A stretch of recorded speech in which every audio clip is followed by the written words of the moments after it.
तीन बहनों की लालची भाभी। करिश्मा, रेशमा और मनीषा तीन बहनें हैं। उनका एक भाई भी है, मयंक। मयंक अपनी बहनों को बहुत प्यार करता है, लेकिन मयंक की पत्नी सविता इस मामले में मयंक से बिल्कुल ही अलग है। वो अपनी ननदों का जितना बुरा कर सकती है उतना बुरा करती ही रहती है और अपनी ननदों पर हुक्म भी चलाती है। करिश्मा, करिश्मा, तुमने अभी तक नाश्ता नहीं बनाया? तुम्हारे भैया को ऑफिस जाने में देर हो रही है। हाँ भाभी, बस अभी बनाती हूँ। करिश्मा, तुम ये ढीलापन छोड़ दो। कल को पराये घर जाना है। वहाँ अगर तुम इस तरह से काम करोगी तो लोग क्या कहेंगे कि माँ ने और भाभी ने कुछ सिखाया नहीं। और तुम्हारी दोनों बहनें कहाँ हैं? अब रेशमा मार्केट गई है और मनीषा सो रही है। क्या? सुबह के 8 बज रहे हैं और ये महारानी अभी भी सो रही है? ये कहते हुए सविता अपनी सास दुर्गा देवी के पास जाती है। माँ जी, देख रही हो अपनी बेटियों के तौर तरीके? क्या हुआ बहू, सुबह सुबह क्या कर दिया मेरी बेटियों ने? अरे एक तो अभी अभी उठकर किचन में गई है, दूसरी सुबह सुबह बाहर चली गई और तीसरी अभी तक सो रही है।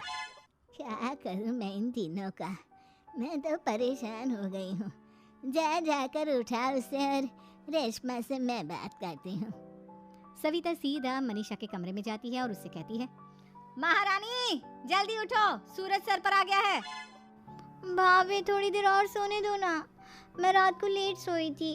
वो क्या ना, यूनिट टेस्ट चल रहे हैं। शराफत से उठती है या नहीं, या फिर पानी की भरी बाल्टी डालूं तेरे ऊपर? नहीं भाभी, मुझे बिस्तर में नहीं नहाना, उठती हूँ मैं।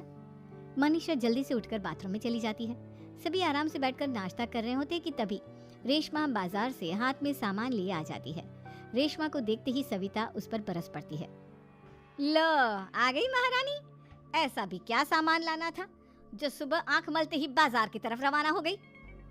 भाभी, कल आप ही तो चीख रही थी कि घर का सारा सामान मुझे ही लाना पड़ता है, घर में किसी को भी किसी काम से कोई लेना देना नहीं है। अब मैं बाजार जाकर सामान ले आई तो आपको इस बात से भी तकलीफ हो रही है? देख रही हो माँ जी, अपनी बेटी की जुबान कैंची से भी तेज चलती है। और मयंक, आप तो कुछ कहेंगे नहीं अपनी लाडली बहन को? रेशमा, अपनी भाभी से ऐसे बात नहीं करते। चलो माफी मांगो। भैया, मैं क्यों माफी मांगू? आप भाभी से बोलिए ना कि हम पर कम हुक्म चलाया करे। हम इस घर की बेटियां हैं और आपकी पत्नी की ननद है, नौकरानी नहीं। लो कर लो बात। इनकी भलाई के लिए कुछ भी बोलो तो इन्हें बुरा लग जाता है।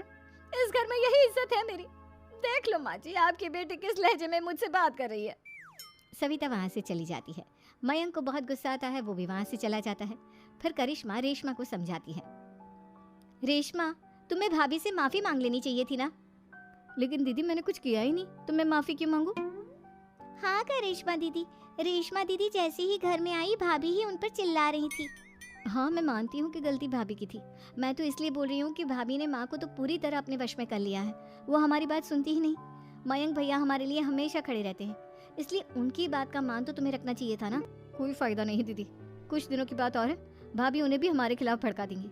फिर वो भी माँ की तरह हमारी किसी बात का विश्वास नहीं करेंगे।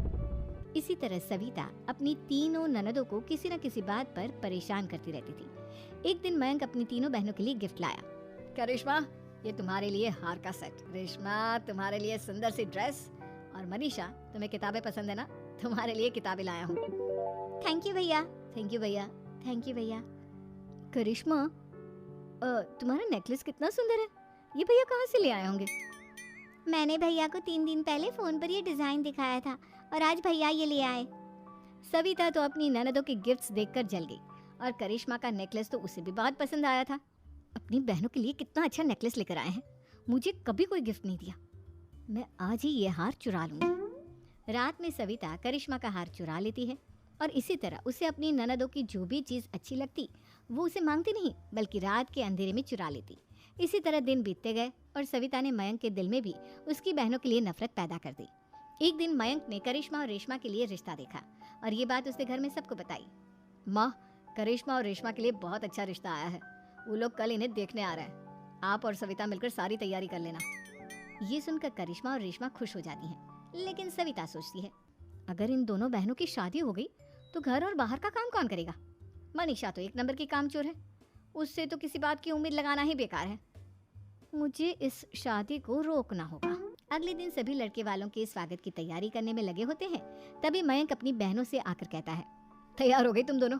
देखो, दोनों लड़के बहुत अच्छे हैं, मैं कोई कसर नहीं छोड़ना चाहता, इसलिए तुम उनके सामने अच्छे से बिहेव करना और अपनी भाभी से लड़ने मत लग जाना। करिश्मा, तुम वो नेकलेस पहन लो ना जो मैं तुम्हारे लिए लाया था। भैया मैं बहुत देर से वो नेकलेस ढूंढ रही हूँ लेकिन मुझे मिल ही नहीं रहा। क्या तुमने नेकलेस खो दिया? तुम्हें पता भी है वो कितना महंगा था?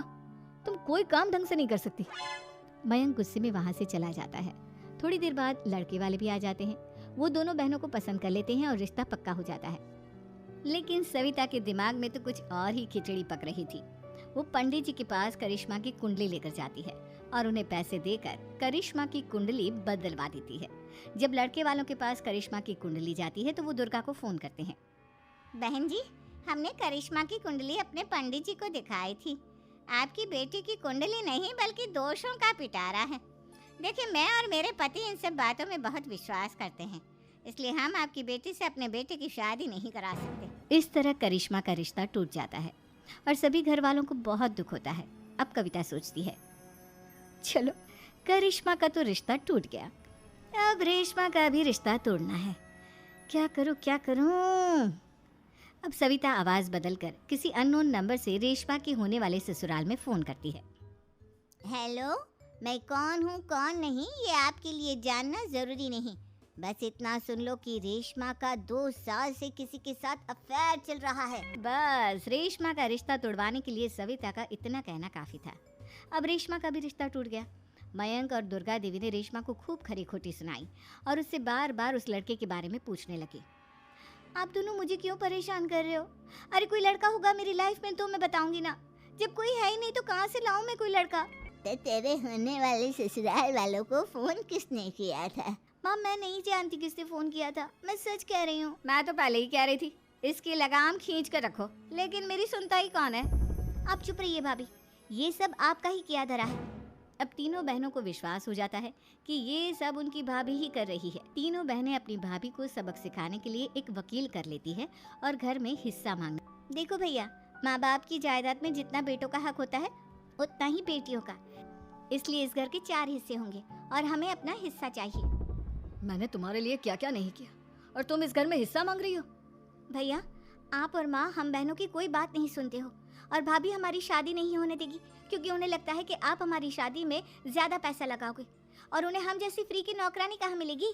तो हम भाभी के साथ तो रह नहीं सकते, हम बहनों को अपना हिस्सा चाहिए। अरे तुम्हें शर्म आनी चाहिए अपने भाभी पर ऐसा इल्जाम लगाते हुए। वो तुम्हारे बारे में कितना सोचती है। हाँ माँ, भाभी हमारे बारे में बहुत सोचती है। दिन रात बस यही सोचती रहती है कि किस तरह से अपनी तीनों ननदों को परेशान करूं और कभी मुझे पढ़ने भी नहीं देती। दोनों बहनों का रिश्ता भी तो इन्होंने ही तोड़वाया है और रात में हमारे कमरे में आकर हमारी चीजें भी चुराती हैं। इसी तरह सविता की तीनों ननदें अपनी बात पर अड़ी रही। अब कोर्ट में तारीख भी शुरू हो गई। जब सविता को लगा कि उसकी तीनों ननद इतनी आसानी से नहीं मानने वाली, तो उसने अपने पति और सास को सारी सच्चाई बता दी और अपनी तीनों ननद से माफी मांगी। मयंक और दुर्गा को भी अपनी गलती का एहसास हो गया। अब सविता खुद करिश्मा और रेशमा के लिए अच्छा रिश्ता ढूंढती है और उनकी शादी करवाती है।